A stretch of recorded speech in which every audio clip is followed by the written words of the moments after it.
Can you provide an introduction to who you are here at ASU? My name is Nadya Bliss. I'm the director of the Global Security Initiative. Global Security Initiative is a pan-university institute level activity. We work on some of the hardest problems in security, so things like cybersecurity, health security, robotics, and autonomy. I am also a faculty member in the School of Computing, Informatics, and Decision Systems Engineering, and I'm a computer scientist by training. What was your pathway to leadership? So it's interesting. I wanted to be a mathematician when I was 6. So I'm one of those weird people that at a very young age, I really knew what I wanted to do.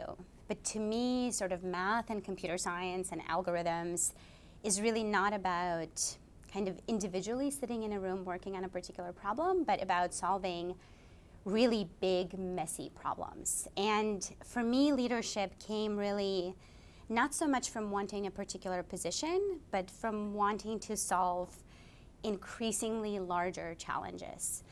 So one of the things that I found is if you really want to work on anything of significance, you cannot do it alone. And whether you are in a formal leadership position or more you're running a project or you're a PI or you're running a research team, it's incredibly important to keep that in mind, that the team matters. It's not really, even when it looks like that you're the one that's doing it, it's never really just you. There's usually a big team of people. So increasingly, spent a decade at MIT before I came to Arizona State University. I was at Lincoln Laboratory, which is a Department of Defense national lab. So I increasingly went from doing my own research project to running an increasingly larger project, and eventually I was appointed into my first sort of formal leadership position about 10 years ago. And then before I left the lab, I was actually running the computing and analytics division. Essentially, I oversaw all of high-performance computing for the lab and a lot of big data analytics and computer architecture research. So it was always for me about solving increasingly bigger problems. So what made you passionate about equity? So equity and inclusion is a fascinating topic, and quite frankly, to be honest, I didn't think about it too much when I was younger. So what's really, really interesting is, I'm a computer scientist. Computer science is an incredibly male-dominated field still. I think it's less than 20% nationally computer science degrees are awarded to women.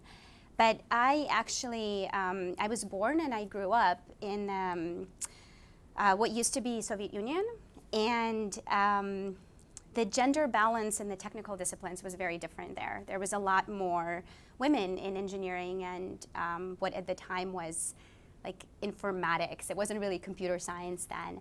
So I grew up in a household with incredibly technical and incredibly accomplished women. So my mom is an engineer. She's currently a senior engineer at NASA. My grandma on my dad's side was a neurologist, a medical doctor. My grandma on my mom's side, when she was working, she was like a division chief for like a technical organization.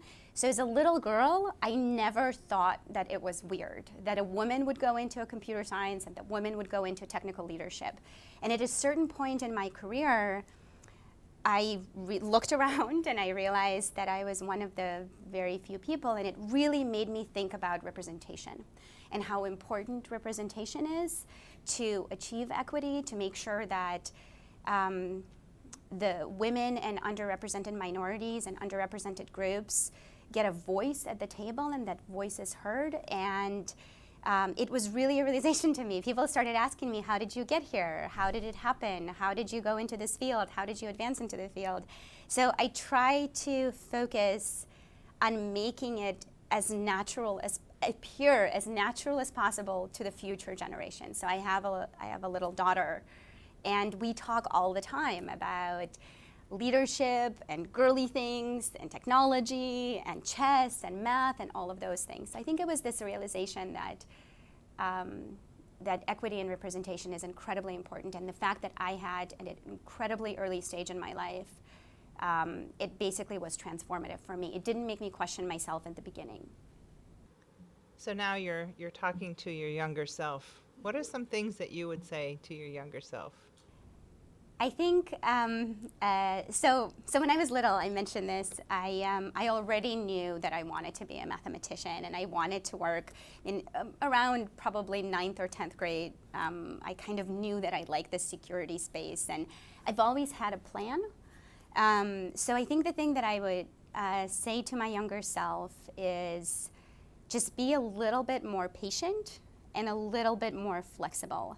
Sometimes opportunities present themselves in ways that are unexpected, and sometimes something that seems kind of difficult and not in the plan could actually be a tremendously awesome thing. I'll give you a very concrete example.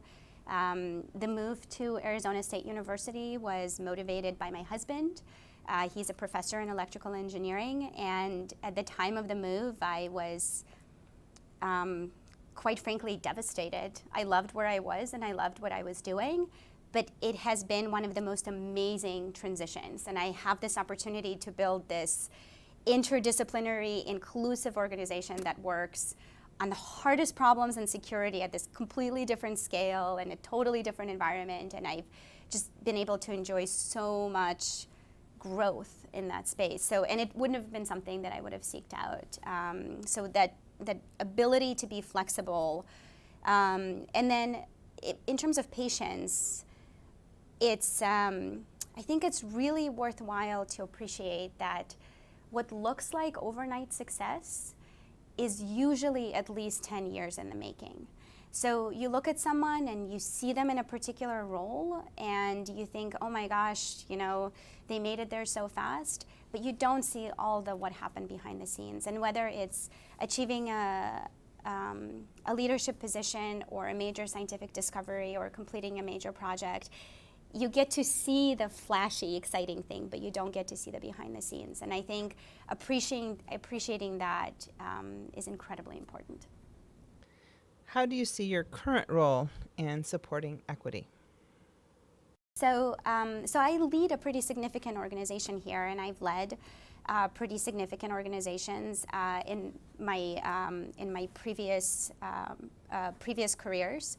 So one of the things that I have really focused on is making sure that everybody's voice gets heard and calling out inequities right as they happen. So if you're a junior scientist or a junior staff member or a junior employee, sometimes it's hard to sort of stop a meeting and say, this isn't appropriate to say. But I think one of the things that's really important if you are in a position of leadership is to really constantly signal that certain behaviors are not okay. So I personally am a big believer in this. This book, I apologize for the language, it's the no a-hole rule. So it's written by Professor Bob Sutton at Stanford University. And it's essentially this notion that you should never sacrifice the team for a single brilliant jerk. And we take that philosophy incredibly seriously at the Global Security Initiative. As I mentioned, I think when you want to work on really big, impactful problems, it's about the team. So someone who may appear on paper to be brilliant but is destructive as a teammate actually significantly impedes your progress. So I have consistently focused on making sure that, you know, we don't work with people that are disruptive like that. Thanks. Do you have any final remarks that you'd like to make? I guess what I would say is it's gotten a lot better. It's consistently, I am optimistic about what I see generally. There's a lot more focus on equity. There's a lot more focus on diversity. A lot of focus also on creating cultures that support really all kinds of diversity. But I will also say that it's still not good. We have a long ways to go. So what I would say is don't give up. keep working at it and think about the fact that there's other generations coming up behind us, and we should do whatever we can to make it that much closer to good for them.